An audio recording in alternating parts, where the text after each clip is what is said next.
শীত তো চলেই গেল। এবার শীতের জামাকাপড় গোছাতে গিয়ে একটা জিনিস চোখে পড়লো।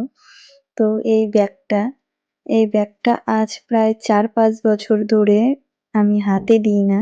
এটার মধ্যে আমার ছিল যত আগে না ফাঁকা সময়ে একটু হাতের কাজ করতাম। ওই ধরো ওই সুতো উল দিয়ে কিছু বানাতাম বা যাই হোক এগুলো জিনিসই বানাতাম। তো মাইক্রোম উলগুলো দিয়ে। তো সেই ব্যাগটারই সবকিছু ছেলে হওয়ার পর সব গুছিয়ে রেখেছিলাম। তো আজ সব গোছাতে গিয়ে এগুলো হাতের সামনে পেলাম। আমার অবশ্য এই হাতের কাজ করতে খুব ভালো লাগে, কিন্তু সময়ের অভাবে সেরকম ভাবে করতেও পারি না।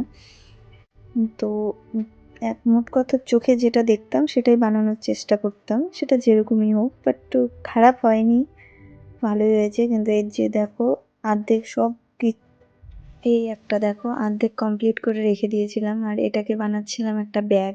তো এটাও অর্ধেক কমপ্লিট করে রেখে দিয়েছি, ভাবছি এগুলো এখন কমপ্লিট করব।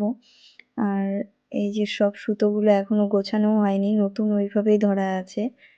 তো এখন ভাবছি আস্তে আস্তে এগুলো কমপ্লিট করব, যেটুকু ফাঁকা সময় পাই এগুলোরই বানাবো। এরকম না হাতের কাজের অনেক জিনিস বানিয়ে কিনে আমি আর কি ঘরে রেখেছি। তো এগুলো